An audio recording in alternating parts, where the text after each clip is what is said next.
At ito nga mga kaibigan, sa Candelaria ng alas 3 ng madaling araw, kami ay nag-stop over para bumili ng tinapay dito sa bukas na bakery na 24 oras.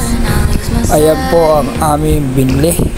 Sama na dyan ang aming almusal para bukas ng bukang liwayway. At ito ay kami ay paalis na dahil kami ay magbabiyahe pa. At ito nga, may nakita kami bukas din na 7-Eleven, kaya tig-stop over ulit kami 7-Eleven para mag hot choco. At meron naman kaming biniling tinapay, pandesal at ban. At may mga iba pang tinapay kami bili. Ayan, nandito kami ngayon sa 7-Eleven ng Candelaria. Ng oras ay alas 3 pasado na ng madaling araw. Okay. At dahil kami ay nagutom at pampalis ng antok habang nagbabiyahe, ito at kami po ay nag-stop over muna para laging gising, hindi makatulog sa aming pagbiyahe. Siya nga po pala, 6 na oras ang aming pagbiyahe para makarating ng Tayabas, Quezon mula Tansa, Cavite.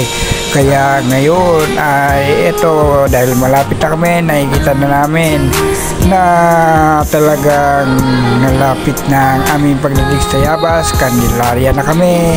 Sunod ay Sariraya, then Tayabas. Okay, isang bayan na lang pala, Sariraya, tapos Tayabas na. Ayun na po ang aming pinaka-destination.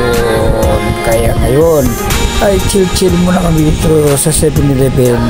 Dahil nakikita na namin kung paano kami ay malapit na may kasabikan na makatapos na ng 6 na oras na biyahe.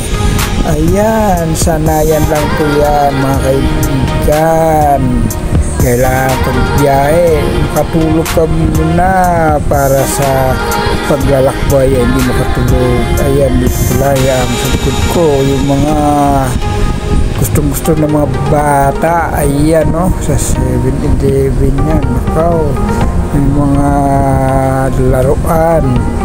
Ang laman ay mga candy. Okay. At ngayon nga po mga kaibigan, tapos na po kaming mag-almusal ng madaling araw. Nag-hot chocolate, pampalis ng antok. Pusa na ang nasa pinto ng 7-Eleven. Nagpupuyat din ang pusang ito. Ayan, alas 3 na ng madaling araw. Gising pa siya. Nalimutan nga palang bigyan ito ng pandesal, kaya lang baka bawal. Sitayin tayo ng gwardiya. Pero itong pusa na ito ay talaga namang matyaga, nagtitiis. Sa bagay po ay umaambon, kaya ito sumilang siguro dito. Pero nakaharap siya doon sa nakapaskil na siopaw. Ayan naku, kahit abutin ka dyan ng bukang liwayway,